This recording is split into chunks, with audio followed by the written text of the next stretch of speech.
Ndabaramukije bakunzi ba Claude Stories aho muherereye hose, nizere ko mumeze neza, nongera ndabashishikariza gukora subscribe kuri iyi chaîne kugira ngo muzohore mubona ibiganiro tubashikiriza mubironka mu ba mbere. Uyu munsi rero sindabatindira mu makona, nkoze ikiganiro mu buryo bwa audio, shaka tube turaganira kuri ibi na biriya. Uyu munsi rero nkaba nabajabukanye ndabashikane mu gihugu c'Ubutaliyano, aho mumaze kumva ko hamaze imisi haba ibintu bitandukanye nyuma y'urupfu rwa Papa Francis. Nyuma hakaba haje kubaho ayandi matora, aho hatowe uwundi mupapa yaje kumusubirira, akaba uwatowe ari papa, akaba yatoye izina bazoze baramwita kari Papa Leo 14. Uyu mupapa rero yaraye atowe, akaba ari umupapa akomoka mu gihugu ca Amerika, muri leta ya Illinois mu gisagara ca Chicago. Uyu mupapa rero akaba asanzwe yitwa Robert Prevost, akaba ari we mupapa rero yaraye atowe. Igitangaza rero cyagiye kuba gitangaza abantu benshi nuko ku bari bamaze iminsi bakurikirana imbuga nkoranyambaga za perezida wa Amerika Donald Trump, aho yari amaze iminsi ashize ku mugaragaro ifoto yambaye impuzu z'abapapa, yigize nk'umupapa muri make.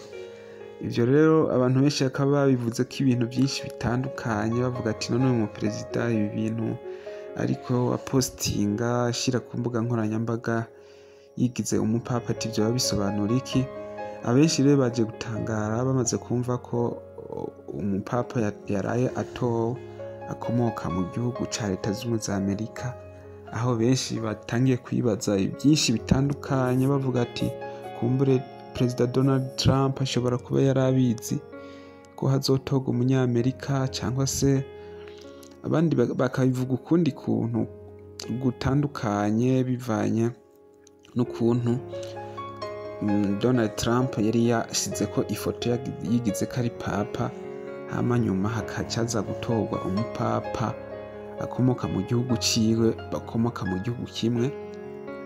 Nk'uko mwabibonye, perezida wa Donald Trump nyene akaba yabaye mu ba mbere batangiye gufelicita uyu mupapa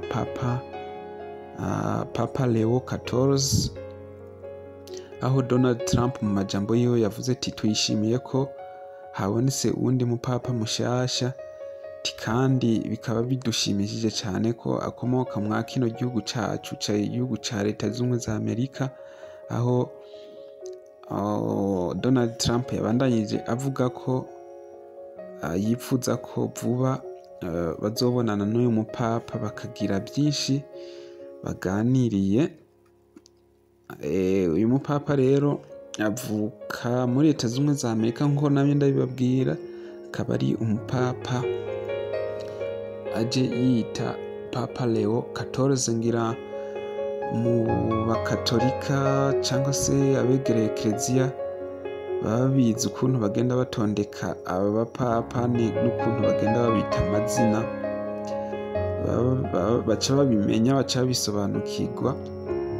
Uyu mupapa rero akaba yagiye aravugwaho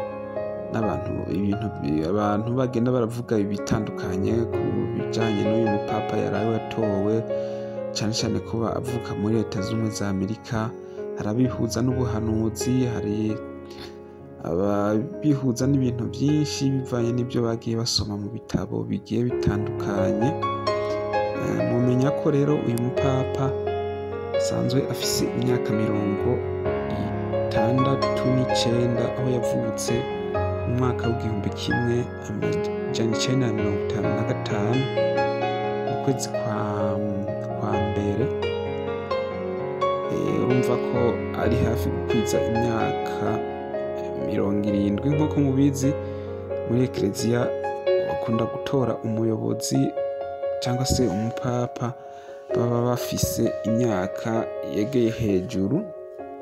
Hari abantu benshi rero baramaze iminsi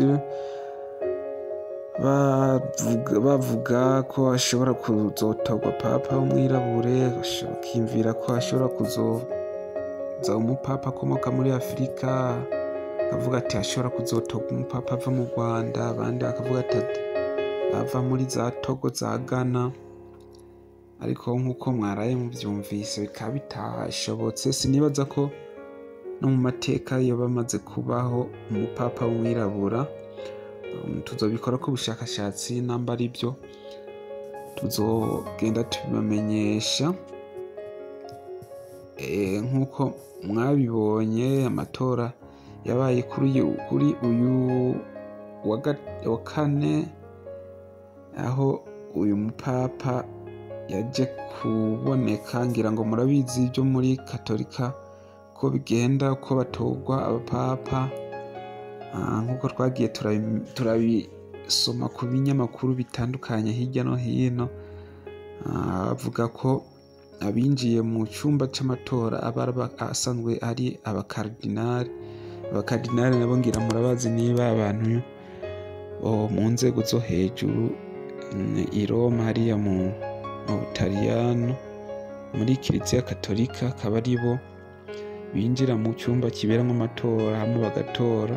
Nk'uko bivugwa, bavuga ko iyo abategereje amatora, ibyavuye mu matora baba ari benshi bagandagaje ku kibuga, n'abandi babikurikiranira ku mateleviziyo baba bategereje ko haza gusohoka umwotsi wera kugira ngo bemeze ko umupapa yamaze gutorwa. Rero ngira nibyo byabaye. Papa ku munsi wa kane ku mugoroba akaba aramenyekanye ko yatowe. Nk'uko mubyumva, ngira ngo abaye umupapa 240, bamaze kuba abapapa barenga 240 bamaze kuba bayobora Ekleziya Katolika, nko guhera kuri Yohani Petero Mweranda. Nk'uko babivuga, bavuga ko iyo papa atowe aba aje kuba umusimbura wa Petero Yohani Mweranda. Reka ndabashimire mwe mwabanye natwe muri kino kiganiro. Ndabibutsa ko namba utarakora subscribe ugomba kubikora kugira ngo uzohore ubona ibiganiro byacu tubashikiriza mu bambere, na cyane cyane ko tugiye kuza turabazanira inkuru nziza kandi zitandukanye zibigenda bivugwa hirya no hino ku isi. Ndabifurije kugira ubuzima buzima. Ciao.